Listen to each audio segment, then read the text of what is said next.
we're going to move on to our next session with Phillipa Geard. And Phillipa, I know in a range of different fronts, on the business front, also on the personal front. Our daughters are both in the same school. They're both matriculating. Her daughter is currently the head girl. But Phillipa is a social entrepreneur. She's the CEO of 2 businesses. She's a wife. She's a mom. And she did what a lot of the stories are you heard about today, out of a need, created a business. And it's an award-winning business that does so well because it serves such an important need. And it started working more with mothers. So RecruitMyMom was the first business, now RecruitAGraduate.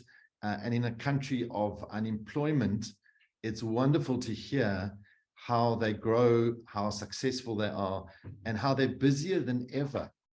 So for all those naysayers to go that, you know, the country's doomed and you can't get good talent and nobody's employing, Phillipa will buck that trend. But we often hear people saying, you can't get good talent. Oh, I'm so sick of staff and all the rest of it.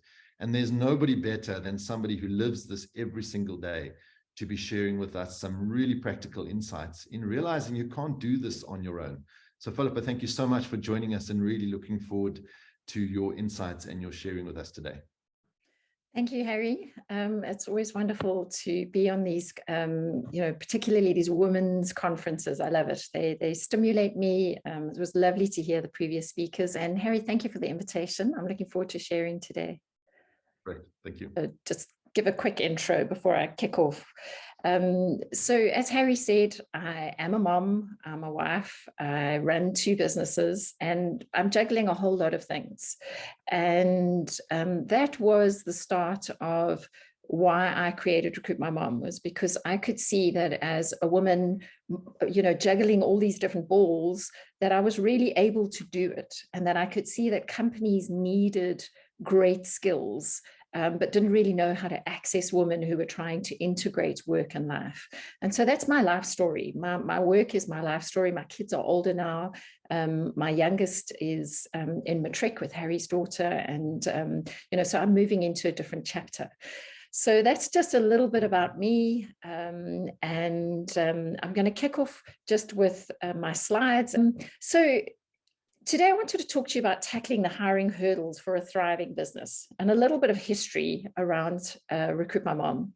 January 2022, a year ago, we had 11 staff, and the business was lovely. It felt like a family. Everybody knew what everybody was doing. Everybody had a say in what everybody was doing. We'd survived COVID, and we had all the war scars from COVID that we shared together. But the business was growing, and it was growing quickly. And one of our values is that we deliver wow through service. And we found that one of the issues we had was we started to drop balls left, right, and center. And I was being sucked into the day-to-day of running the business more and more. Fast forward, August 2023. Now, we've more than doubled the staff in that time period. It wasn't easy growing at that scale. And I know other companies do it at a faster scale, but for me, that wasn't easy. Suddenly it feels more like a company than a family. I've needed to delegate a lot more responsibility to people that I trust and know that they can do the work.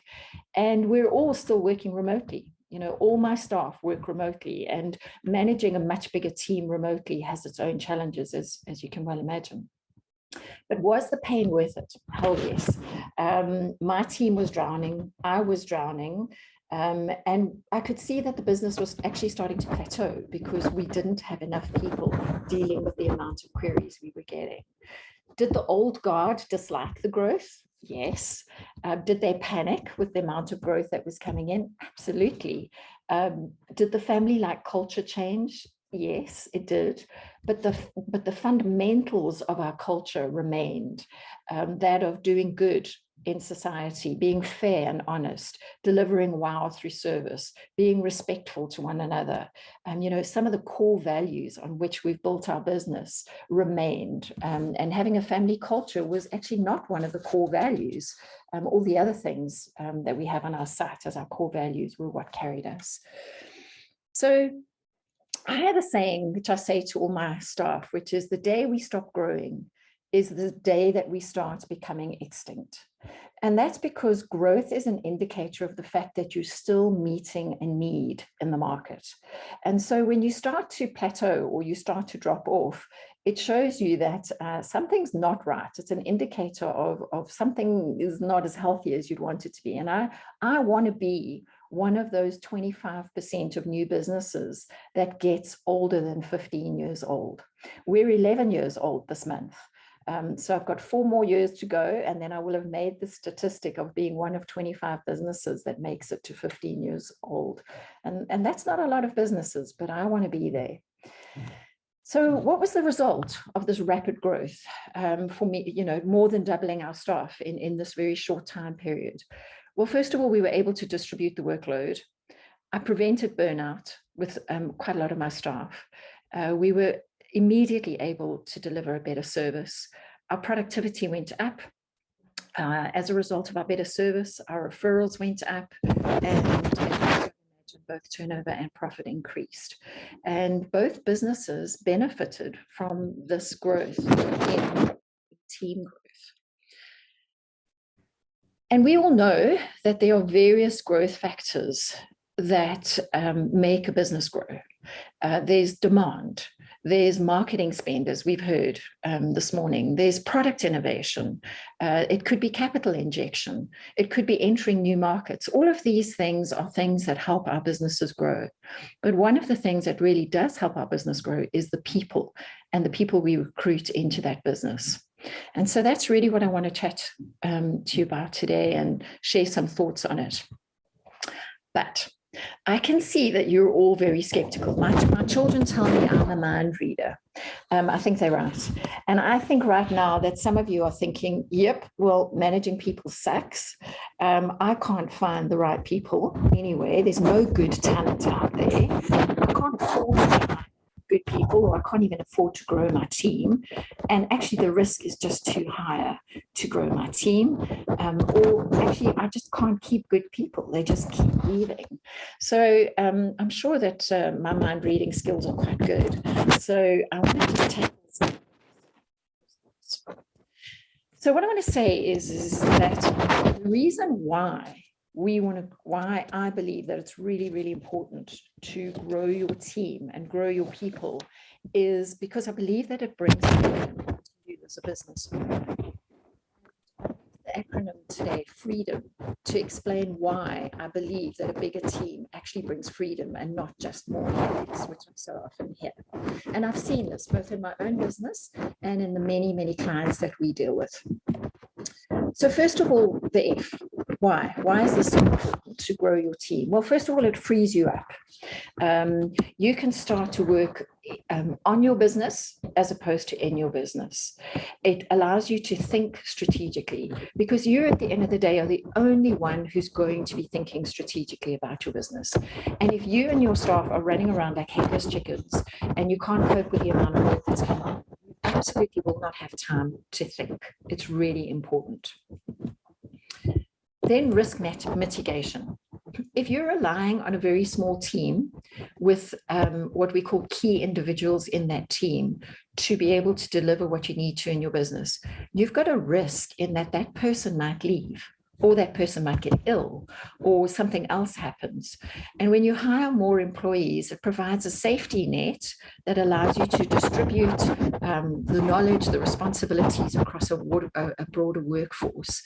And this mitigates your risk of a single departure impacting your business. And when we were a small team, I had this where one of our key members left, and it left a big hole in the organization. Fortunately, because I run a recruitment company and we've got a big pool of independent contractors and freelancers, I was able to quickly plug the hole with a freelancer. But I learned my lesson on that is you need risk mitigation. The next one, the reason why it's such, the reason why you should consider growing your team is expertise and specialization. Bringing in new employees with specialized skills and expertise will inject fresh perspective into your business. They're so good at what they do that when they come in, they can immediately see ways of improving things for you. And whether it's marketing or technology or finance or any other field, hiring individuals, even if they're contractors who excel in these areas, really can help your business to adapt and also change to market trends, but most importantly, stay ahead of the competition. Whereas if you're trying to do all of that, just to let you know, I think your microphone on your earphones is rubbing up against your shirt, so it's making a noise every now and again. How's that? Yeah, that's perfect. That's perfect. Okay. That's perfect. That's okay. Great. Thank you. I apologize for that, and I hope that there's not too much background noise. And then the next one is an efficiency increase. People are really good at streamlining what they do. It's amazing that when you put somebody in a role and they're good at it, they find ways to do it better.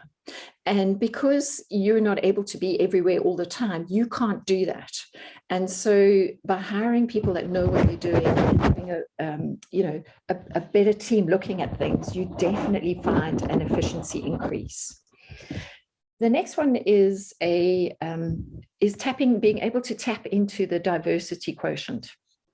We all know from all the statistics out there that a diverse organization actually delivers a better bottom line. And the reason why is because you get better problem solving ability and you get different perspectives on things, and you avoid something which we call groupthink. And this is actually really important in terms of avoiding potential risks in your business where everybody starts to think the same. And this is one of the advantages of having a bigger team rather than just remaining a small team, or having advisors like people that come in and advise your team to be able to have that. And then opportunity readiness. So this one is very important. So with Recruit My Mom, what happened was that post-COVID, you all heard about the Great Resignation last year that happened, was recruitment absolutely exploded. People were moving, people had retrenched and were re-employing. People were fed up. They didn't want to go back to the office. They wanted to work more flexibly. We have never seen so much movement in a market in all the years that I've been running my business. And if I hadn't scaled up my team, we would have been in a lot of trouble last year. And so when you're thinking about what to do is be opportunity ready. I think that's the key, that takeout here. And then the ability to make faster decisions. It seems counterintuitive that when you've got a bigger team, you're able to make faster decisions. But the reality is that you can actually put people into smaller teams that are focused on problems. And you're not trying to get everybody's input on it. You're able to put people into speciality groups on a certain problem that they're able to deal with. And this can lead to faster decision-making when they're not being bogged down by too much work coming at them or too many to-dos that they need to work on. And so that's why I really do believe that hiring this, tackling this hiring problem actually assists you as a business owner to have more freedom. So let's get back to that skepticism of yours about, can we hire good people, or this one? Definitely a shortage in some skill sets. We know that. You try and get an experienced developer in South Africa, and it's really hard. You try and get them globally, and it's really hard. And in South Africa, you've got every other global company fishing for these people. So yes, in some skill sets, there is a shortage. But what's so exciting is that we're starting to see a lot more innovation because of it. So low-code solutions are now becoming more popular, where people who don't have to be experienced developers are working out ways to be able to low-code. So it's not all bad. Then don't fish in the same pool as everybody else. Think broadly. At Recruit My Mom, we have a far reach nationally of women who are looking to integrate their careers with life. And so they're not necessarily in the same pools as other, bigger recruitment sites where most people are fishing. So if you're fishing in the same pools all the time, look beyond them. And and look for pools of people who may not be sitting on your normal traditional recruitment sites. And then, are you trying to replicate yourself? This is one of the biggest traps we find with business owners and with clients, is that it's something called a familiarity trap, or an unconscious bias, which is that you are more likely to hire somebody that looks like you, speaks like you, talks like you, because there's a sense of familiarity with it. And so maybe you're just really struggling to find people like yourself, because as business owners, we're actually end up being unicorns ourselves. And then I just want to talk about unicorns, because unicorns are candidates with an extraordinary combination of skill sets. They're unusual skill sets that you wouldn't ordinarily find. And if you as a business owner are trying to hire unicorns, it's not a good idea. One, because unicorns are rare. And secondly, if your unicorn leaves, it's very difficult to replace that unicorn. And so it's actually better that you find people that are better at their skill sets rather than finding unicorns. And so if you feel like you're really not finding good people, then the question is, are you looking for too many unicorns? And then the big one is, are you willing to pay a market-related salary? You know, we've seen enormous wage inflation in the last couple of years, particularly in certain skill sets. And as business owners, you can lose touch with what market-related salaries are. And so the question is, are you paying a market-related salary? So we believe there are thousands of great people out there. Otherwise, RecruitMyMom and RecruitAGraduate wouldn't be continuously growing. You've just got to kind of check where you're looking and how you're doing it. Okay, number 2 is managing people is just too much hassle. For some people, that actually is. It's just too much hassle, and actually, I'd just rather not do it. But what I would say is rather than hampering your growth in your business, is then hire somebody who can help you manage people. There are amazing HR consultants. I even saw some in the chat talking about it. We have, people hire independent contractors as HR consultants to come in and do the hard work, if you like, the work plan development and the feedback sessions and all of the stuff that you might not enjoy doing. So get help, or hire people who are really good at managing people to help you do it. But don't hamper your growth of your business just because you find it too much hassle. And then, I can't afford to grow my team. Another one is you look at the finances and you're like, oh, I'm not going to be able to afford to do this. And again, it's a mindset, because this is the joy of having a company like RecruitMyMom is that we not only put people into full-time employment in office, but we will help you as an employer to think about different ways of employing. And that's really what we've done in the market, is educate around different ways of employing. So what about hiring somebody part-time? What about hiring somebody on a contract basis that can work for you for a couple of hours a week, that can bring specialization to your team? What about looking for a capital injection? What about, just thinking of creative ways of bringing people into your team that will accelerate your growth?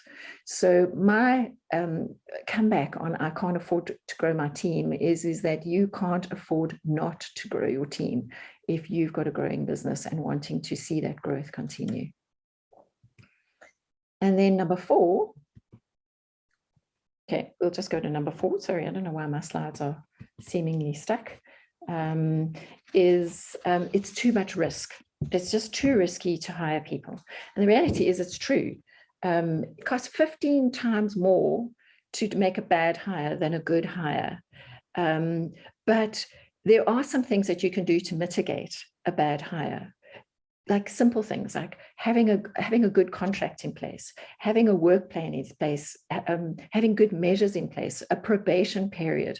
And we've written a really good blog on dismissals and probation periods if you're interested on how to manage that well. But there's so many basic steps that as an employer we can put in place that will mitigate having a bad hire. But you can't have one bad hire hold you back from growing a team. I've made bad hires. I'm in recruitment and I've made bad hires, but I've made a lot more good ones. And as a result, the business is growing and the business is thriving. Oh, there we go. And so to sum this up, I really want to encourage you with this. Women-owned tech companies generate 35% more revenue than male-owned tech companies. Women-owned businesses hire more people on average than male-owned businesses. More than 46% of private businesses in Ghana are women-owned, 22% in South Africa. Women own 36% of small businesses worldwide. There are 114% more female entrepreneurs than there were 20 years ago. Women launch more than 1,200 new businesses every single day in the US. And women-owned businesses generate around $1.9 trillion in revenue. That's significant. So girls and guys who are on this call, we can absolutely do this.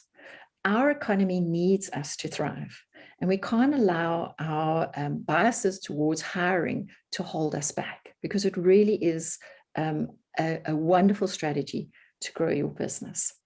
And based on that, that's just how you can contact me.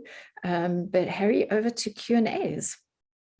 So yeah, a couple of fans already here. They're following you on LinkedIn. They're liking some of your blogs, which is good, and you can continue to do that. Let's start maybe with the questions, because there's quite a few. You mentioned when you grew from 11 people to more than doubling in just over a year.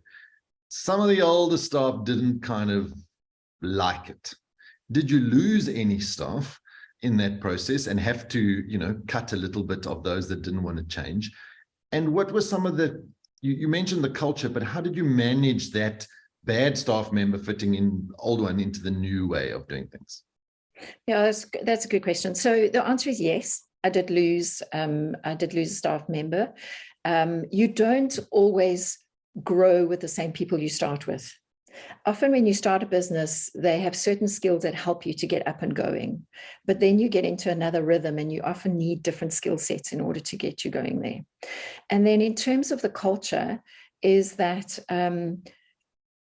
we actually haven't lost anybody subsequently to that, even though we've seen a culture change. So we've had feedback on, you know, we like the old family culture. We like the small business. We feel like we don't know everybody in the business anymore. But, you know, I value them. We've put them into smaller scrum groups so that they can get to know each other. So we've changed our structure to try and help facilitate that. But the reality is we're on a growth trajectory. And at the end of the day, you have those tough conversations of, if you don't like it, unfortunately, this is the path we're on and this is where we're going. And there may be other places that you may feel more comfortable. But yeah, so. Always remembering, even a family grows. When you were a little kid, it was nice to be in the family. And when you become an adult, have your own kids, it's a different dynamic. That's part of it. That's great. And also, it's nice to be the only child, Harry, and it's not always so nice to get other siblings, right? So it's change. Great question here from Leanne asking, what systems did you put into place specifically because you're now managing a remote staff complement? Yeah. So one of the big changes that happened last year was that I had been building my own software, which when you're not a software company is often not clever. So I stopped digging my own hole and I moved to software as a service. And that really transitioned the way we were able to work. I mean, it was just so much better than what I'd been building. It allowed a lot more productivity management and allowed us to really get our hands on the numbers, as we keep talking about. So that made a big difference. And just putting in different management structures. So having team members and team leaders to manage different team structures made a big difference. So good comment here from Heidi, just saying that she's been a job seeker and been on Recruit My Mom for years. She never landed a job, but she wants to say that one thing she can say about you and your organization is how much you care about the candidates. And that she really, really loves your blog stories, Phillipa. So a nice reinforcement. Keep it up. Thank you. Teresa asked, did you use a business coach or maybe anybody else to help you and your team when you had that drastic expansion in such a short period? have mentors that I go to on certain areas. So I've been very fortunate that I've had people in my life who have been around me to help, and people who've scaled businesses. And so I often have chats with people that I respect in industry to go to them for specific issues. I think business coaching is essential. I think any coaching and mentoring is vital, because we don't know it all. Yeah. Wonderful. Another comment here. This is the reason I love following her blog stories on Recruit My Mom. The lessons I get like these today are what showed me how to run an online business, which is brilliant. So I love that. Somebody else saying they have the best account manager, which is basically a manager good. Just going through here, making sure we touched on all the inner ones. So here's one. I've always struggled with hiring freelancers, and professionals are so expensive. How do I balance the cost of talent with the profit margin necessary in the business? Yeah, I would need to unpack that a little bit more directly with you, and you're welcome to reach out to me on that. But I do believe that freelancers can be affordable and are affordable depending on how many hours or for a specific project that you need them for. And so, you know, there's ways of finding people that are affordable. So as I mentioned earlier, either part-time or freelancing.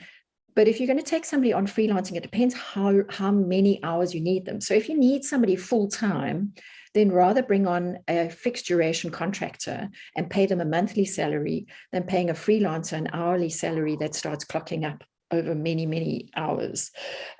So, you know, that's why it's great to speak to an expert like ourselves who works across all these different ways of working, because we will look at your problem and be able to say, well, what about this or this or this, and find a solution to be able to do it. But there are solutions at the end of the day. I think that's the bottom line.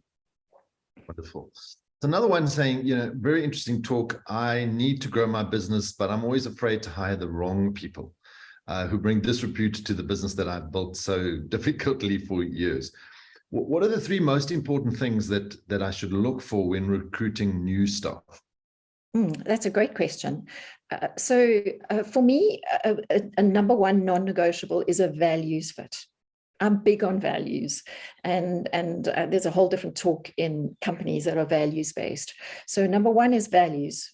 Does the values of the candidate meet your values? Because if your values match, there will automatically be a trust factor there that allows you to continue. And you know, because my whole team is remote, we've got a massive trust factor. So that's the first one. The second one is then culture fit. Will they fit in well with your culture, or will they be a culture disruptor? And a culture disruptor is, even if they've got the most fantastic skills under the sun, is really dangerous and really unhealthy for any business. And then the next thing is, so values, culture fit, and then do they have the right skill set? You know, can they deliver?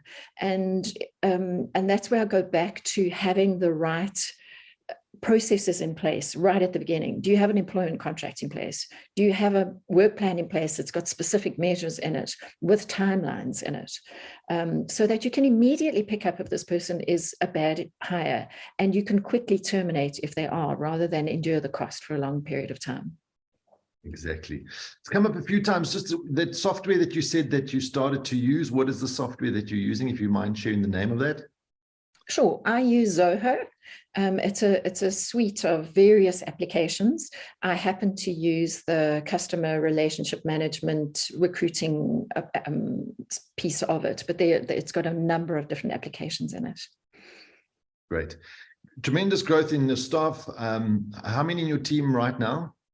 25.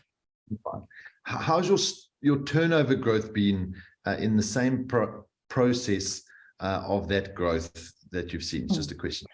Yeah, so year on year, we're seeing a 66% increase at the moment, but that's which is good. But you know, some of my staff are still having come on, so I expect that will start to increase a lot more as they start to embed into the business and start delivering productivity. But to date, we've seen a 66% increase. Wonderful. Question here: are there any specific tests, whether personality tests or anything else that you can recommend to look at that fit from values and culture? You know, how do you assess that? Yeah, personality type tests and psychometric type testing work really well if you're trying to fit different parts of your business together and you're trying to see where you're missing a certain part, and will this person actually fit that missing part very well, like a puzzle piece. When it comes to values and culture, I think situational type questions are actually better. So really asking, what are your hobbies? How do you spend your free time? Asking a lot of questions about them, going, this whole thing about, you've heard it often where you take an employee for coffee and you see how they treat the waiter. It's those situational type questions that will unpack for you where they're valued. I think we have lost Phillipa there. I'm here. Oh, you're back. There we go. Good. Sorry. Yeah, and I think, when we do, not everybody likes to do, we prefer to do a group interview because you see how people behave when they're in a group, but involve your staff, make people meet and greet them before and after interviews, all sorts of things, because when people interact with other people, you quickly get to see what that fit is like or not. So in a country where we have massive unemployment, and everybody still has a business, and you've got this dichotomy in between. I'm sitting here listening to you going, I need to hire more people. What would your advice be to other people listening to this going, they need to do the same? Where do they start? Yeah, so I think the first thing that one needs to do is to understand what the problem is. So what problem are you trying to solve? It's like, our number one question we ask every client when they come to us. They'll come to us and they'll go, I need a new CFO. Okay, before you get to the CFO, what problem are you trying to solve? And when you can really articulate what problem you're trying to solve, you will then have a clear steer on who you need to bring in or what types of skills you need to bring in order to solve that problem. So that's the starting point, is what are you trying to solve? Mine was, we were dropping balls, service balls all over the place. We weren't able to service the number of clients that were coming in towards us. So it was an obvious thing that I needed to up my admin team and I needed to up my recruiting team that could service that. But yours might be, different or unique. Great advice. Good. So thank you very much, Phillipa. Really appreciate your time and your insights. Those myths that you spoke about. And one thing before you go, maybe just share that last slide again with the impact of women businesses, because the Global Entrepreneurship Monitor in their latest report also showed that Africa actually has the highest growth rate of women businesses in the world on any continent at the moment. And if you look at those stats, dare I say, every single woman on this call and on this session today needs to give themselves a pat on the back. So we honor you. Thank you very much for your time, Phillipa, but for giving women entrepreneurs the permission to thrive and to shine. And I think the stats reinforce that. So really appreciate that. Harry, Great. Thank you. Yeah, well done on putting this together. It's really, and for supporting women in business, I think from all of us, thank you very much, and to your team for putting this together.